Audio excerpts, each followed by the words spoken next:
শিক্ষার্থী বন্ধুরা যে যেখানে আছো ইনশাআল্লাহ ভালো আছো। আমি গোলাম কিবরিয়া চৌধুরী, সহকারী শিক্ষক, Phultala union school and college, Phultala, Khulna. আমি তোমাদের অষ্টম শ্রেণীর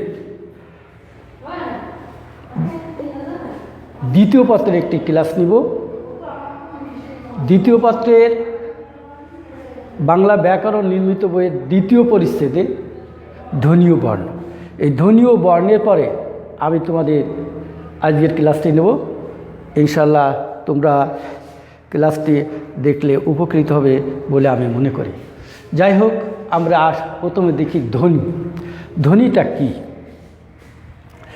কণ্ঠ সাধারণত আমরা বলতে পারি ধ্বনি বলতে কণ্ঠ নিঃসৃত আওয়াজকে সাধারণত আমরা বলতে পারি ধ্বনি। বা আমরা যদি কোনো শব্দ এই মুখ দ্বারা উচ্চারণ করি তখন ওই শব্দগুলোকে বা একটি শব্দকে বিশ্লেষণ করলে আমরা যে ক্ষুদ্রতম অংশটি পাব সেই অংশটি আছে ধ্বনি। তাহলে আমরা একটু আরেকবার এই সংজ্ঞাটাকে দেখি যে কণ্ঠ নিঃসৃত আওয়াজকে আমরা ধ্বনি বলতে পারি। ধ্বনি দুই প্রকার। ধ্বনি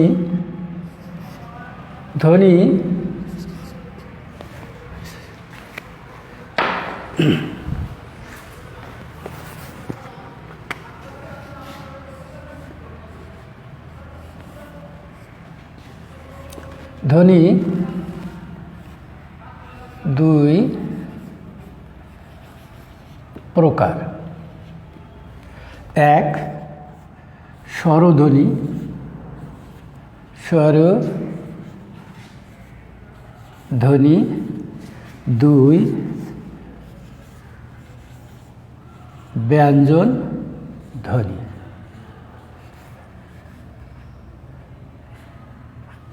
তাহলে ধ্বনি দুই প্রকার, স্বরধ্বনি আর ব্যঞ্জন ধ্বনি।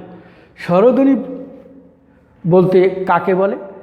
অর্থাৎ আমরা বলি ফুসফুস তাড়িত বাতাস মুখবিবর দিয়ে বেরিয়ে যাওয়ার সময় যদি মুখবিবরে কোথাও না বাধাপ্রাপ্ত হয় না, সরাসরি কণ্ঠ থেকে বেরিয়ে বাতাসটা কোথাও বাধাপ্রাপ্ত না বেরিয়ে যায়, সেটাকে আমরা বলি স্বরধ্বনি। আরেকটু এভাবে বলতে পারি যে ধ্বনি উচ্চারণকালে ফুসফুস তাড়িত বাতাস কোথাও বাধাপ্রাপ্ত না হয়ে উচ্চারিত হয় বা আওয়াজ হয়, তাকে আমরা বলতে পারি স্বরধ্বনি। স্বরধ্বনিকে সংখ্যা হচ্ছে সাধারণত 11টি। স্বরধ্বনির সংখ্যা হচ্ছে কয়টি? 11টি। এখন এই স্বরধ্বনি কি আমরা যদি মুখে একটু চিহ্নিত করি, যদিও বোর্ডে চিহ্নিত করার সাথে সাথে কিন্তু ধ্বনি থাকে না, এটি বর্ণ হয়ে যায়। যাই হোক, আমরা এটি দেখি। অ, আ,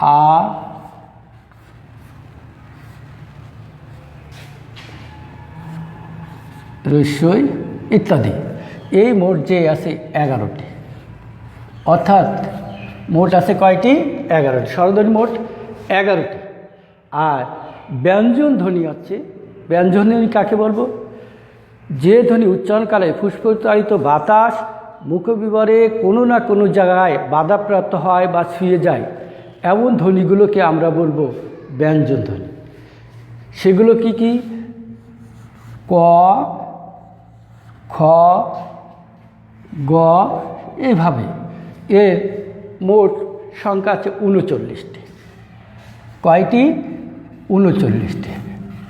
অর্থাৎ মোট 39। তাহলে স্বরধ্বনির সংখ্যা হচ্ছে কয়টি? 11টি। আর ব্যঞ্জনধ্বনির সংখ্যা হচ্ছে 39টি। তো আমরা আরেকটু দেখি এবার। এই স্বরধ্বনির লিখিত রূপ সাধারণত আমরা দেখি দুইটি রূপ আমরা লিখিত রূপ দেখতে পাই। একটা হচ্ছে পূর্ণ রূপ, একটা হচ্ছে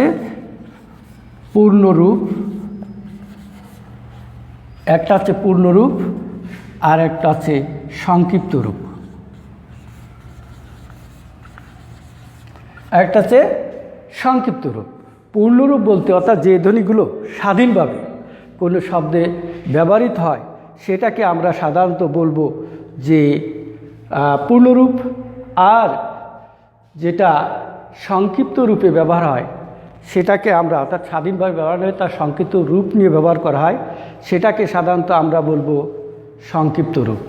এখানে এই পূর্ণরূপ শব্দের প্রথমে বসতে পারে, মধ্যে বসতে পারে বা শেষেও বসতে পারে। যদি পূর্ণরূপটা প্রথমে বসায়, যেমন দেখো পূর্ণরূপ আম, মধ্যে যদি বসায় আমরা বাউল, বাউল আম, আবার যদি শেষে বসায় তাহলে দেখো বই। আচ্ছা, অর্থাৎ এটি আছে পূর্ণরূপ, আম, বাউল, বই, এতে আমরা বলতে পারি এটা আছে পূর্ণরূপ। আর যদি সংক্ষিপ্ত রূপ বসে, অনেক সময় সংক্ষিপ্ত রূপ বসতে পারে, সেটা যেমন আমরা বলতে পারি যে অনেক, অ দন্ত নয় একার ক, এখানে দেখা এই একারটা আছে এখানে কি সংক্ষিপ্ত রূপ। অর্থাৎ এই এর আমরা জানি এর কে আমরা একার বলি, একমাত্র অবর্ণ ছাড়া সবার একটা সংক্ষিপ্ত রূপ আছে, এই এটা এখানে রয়েছে। অনুরূপভাবে আমরা যদি লক্ষ্য করি সংক্ষিপ্ত রূপ আরেকটা তিনি, তিনি তয় রশ্মি, অর্থাৎ এই রশ্মিকারটা অর্থাৎ হচ্ছে ইটি, এটা আমাদের বলছে। অর্থাৎ যে রশ্মি পূর্ণরূপ আছে রস্যই, এটি পূর্ণরূপ, আর এটা আছে সংক্ষিপ্ত রূপ। আমরা জানি একমাত্র অবর্ণ ছাড়া আর যে 11টি বর্ণ আছে তার 10 অ বা ছাড়া অন্য যে 10টি আছে 10টির একটা সংক্ষিপ্ত রূপ আছে, যা আমরা বলি কার। স্বরবর্ণের স্বরধ্বনির সংক্ষিপ্ত রূপকে সাধারণত আমরা কার বলতে পারি। এবার আসি আমরা একটু বর্ণ। বর্ণটা কি? এই যে ধ্বনি আমরা যখন মুখে বলছি, এটি যেমন ক, অ, আ, এই যে আমরা বলছি, এই কণ্ঠ থেকে বেরোচ্ছে, এটা আমাদের ধ্বনি হচ্ছে। এই ধ্বনির যখন কোনো সাংকেতিক চিহ্ন বা কোনো রূপ দেওয়া হয়, আকার দেওয়া হয়, তখন সে আর ধ্বনি থাকে না, বর্ণ হয়ে যায়। তাহলে আমরা বলতে পারি বর্ণ কি? বলতে পারি ধ্বনির লিখিত রূপকে বর্ণ বলে। ধ্বনির লিখিত রূপকে কি বলে? বর্ণ। তাহলে ধ্বনির লিখিত রূপকে আমরা কি বলবো? বর্ণ বলবো। ধ্বনির লিখিত রূপকে কি বলবো? বর্ণ। এখানে বর্ণ দুই প্রকার, স্বরবর্ণ আর ব্যঞ্জন বর্ণ। স্বরবর্ণ যদি আমরা একটু দেখি, স্বরবর্ণের যদি ওই যে আমরা বলেছি স্বরধ্বনি, এই স্বরধ্বনিকে যখন লিখিত রূপ দেব তখন স্বরবর্ণ হয়ে যাবে। অর্থাৎ আমাদের আসছে কি স্বরবর্ণ, আমরা দেখেছি স্বরবর্ণ ধ্বনিতে দেখেছি স্বরবর্ণ। তো স্বরবর্ণ যখনই আসতেছে, তাহলে আমরা যখন এই যে অ লিখছি, এটা লিখিত রূপ আছে, এটা ধ্বনি থাকছে না, বর্ণ হয়ে যাচ্ছে। আ লিখছি, এটার ধ্বনি থাকছে না, কে যাচ্ছে? বর্ণ হয়ে যাচ্ছে। অর্থাৎ এটা আমরা একটা লিখিত রূপ দিছি, এটি আছে স্বরবর্ণ। অনুরূপভাবে ব্যঞ্জন বর্ণ,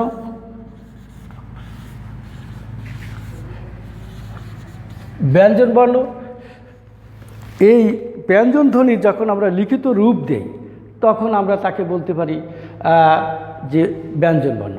অর্থাৎ যে ব্যঞ্জন বর্ণ অর্থাৎ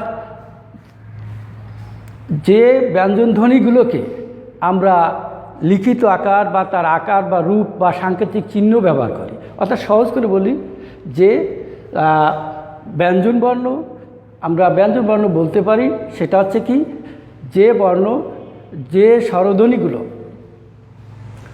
যে ব্যঞ্জন ধ্বনিগুলোর কে আমরা লিখিত রূপ বা লিখিত আকারে প্রকাশ করি, সেটিকে আমরা বলতে পারি ব্যঞ্জন বর্ণ। একটা সহজ করে বলতে পারে ব্যঞ্জন ধ্বনির লিখিত রূপকে ব্যঞ্জন বলে। এখানে আছে ক, খ, গ, ঘ ইত্যাদি। অর্থাৎ এখানেও একই যে স্বরবর্ণের ওখানে যে স্বরধ্বনির যেমন সংক্ষিপ্ত রূপ ছিল, ব্যঞ্জন বর্ণের ধ্বনির সংক্ষিপ্ত রূপ ছিল, এখানেও একই স্বরবর্ণের সংক্ষিপ্ত রূপ আছে যাকে আমরা বলি কার। ব্যঞ্জন বর্ণের সংক্ষিপ্ত রূপকে বলি আমরা ফলা। এই স্বরবর্ণের সংক্ষিপ্ত রূপ আছে 10টি, আর ব্যঞ্জন বর্ণের সংক্ষিপ্ত রূপ আছে 6টি। ইনশাল্লাহ তোমরা এই ব্যাপারে কিছুটা হলেও বুঝতে পারছো। তো এখানে একটি কথা আছে যে স্বরধ্বনিতে আমরা বলেছিলাম যে এই স্বরবর্ণ এই সংক্ষিপ্ত রূপ আর লিখিত রূপ, অর্থাৎ যে রূপটা আমরা ওখানে দেখেছি এখানেও তদ্রূপ, যে স্বরবর্ণ এটা স্বাধীনভাবে বসতে পারে, আবার তার সংক্ষিপ্ত রূপও এখানে বসতে পারে ওই একইভাবে। অনুরূপভাবে ব্যঞ্জন বর্ণ তদ্রূপ তার ফলাকে নিয়ে আসে যখন, তখন ওই ফলা আকারে বা সংক্ষিপ্ত রূপ হিসেবে সাধারণত তারা ব্যবহার হয়। তো এই ফলা বা কার আমরা দেখলাম। তো এবার আমরা একটু দেখি যে এই স্বরবর্ণ আছে মোট 11টি, আর এটি আছে বা ব্যঞ্জন বর্ণ আছে 39টি। মোট একত্রে আমাদের বর্ণ আছে মোট 50টি, অর্থাৎ 11 যোগ 39 50টি। অর্থাৎ স্বরবর্ণ এবং ব্যঞ্জন বর্ণের টোটাল যোগফলকে আমরা বলতে পারি বর্ণমালা বা আলফাবেট সাধারণত আমরা বলতে পারি। তো যাই হোক, এই বর্ণগুলো আমরা দেখলাম, স্বরধ্বনি দেখলাম, ব্যঞ্জন ধ্বনি দেখলাম, স্বরবর্ণ দেখলাম, ব্যঞ্জন বর্ণ দেখলাম। এখন এই বর্ণগুলো উচ্চারণ করতে গেলে আমাদের কিছু বাকযন্ত্রের সাহায্য নিতে হয়, বা বাক প্রত্যঙ্গ বাকযন্ত্র, এই কথাগুলোর সাথে তোমরা কম বেশি সম্পৃক্ত আছো। বাক প্রত্যঙ্গ বলতে এই যে আমাদের কণ্ঠ, তালু, মূর্ধা, তারপরে ওষ্ঠ, দন্ত ইত্যাদি, একে একত্রে সাধারণত আমরা বলি বাকযন্ত্র। একত্রে আমরা কি বলি? বাকযন্ত্র। এই স্বরধ্বনিগুলো উচ্চারণ করতে গেলে সাধারণত আমাদের বিভিন্ন বাকযন্ত্রের সাহায্য নিতে হয়। আমরা এই বাকযন্ত্রের আলোকে দু একটি শব্দ তোমাদের সামনে আমি দেখানোর চেষ্টা করি।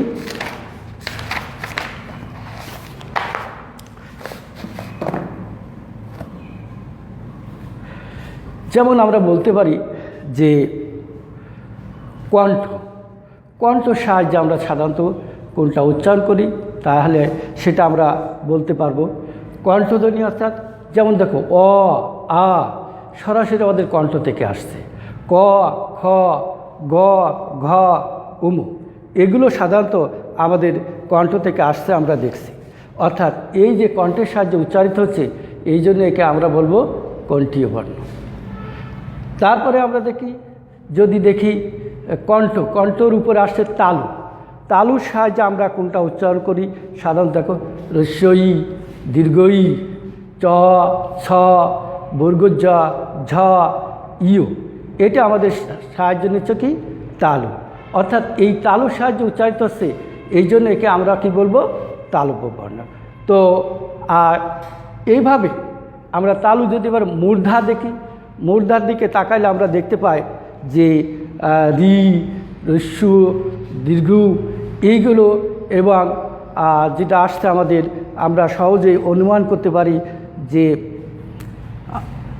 ত, ঠ, ড, ড মূর্ধন্য, এটা আমাদের মূর্ধার সাহায্যে উচ্চারণ হচ্ছে, সুতরাং এটাকে আমরা মূর্ধন্য। অনুরূপভাবে ত, থ, দ, ধা দন্তন্য, এটি আমরা অনুরূপ একটা নাম দিতে পারি। যাই হোক, এই বর্ণগুলো যে আমাদের উচ্চারণ বিভিন্ন স্থান থেকে যে উচ্চারিত হচ্ছে, এই উচ্চারণের একটা নাম আছে। নামটা কিভাবে নির্ধারণ করব? কণ্ঠের সাহায্যে যে বর্ণটা উচ্চারণ হবে সেটা কণ্ঠীয় বর্ণ, যেটা তালুর সাহায্য হবে সেটা তালব্য বর্ণ, যেটা মূর্ধার সাহায্য হবে সেটা মূর্ধীয় বর্ণ, যেটা দাঁতের সাহায্য হবে অর্থাৎ দন্তের সাহায্যে সেটাকে আমরা বলবো দন্তবর্ণ, আর যেটা ঠোঁট সাহায্য হবে সেটাকে আমরা বলবো ওষ্ঠবর্ণ। তো ধন্যবাদ শিক্ষার্থী ভাই বোনেরা, আগামীতে আবারও নতুন করে তোমাদের সাথে দেখা হবে। তো আজকে এই পর্যন্ত।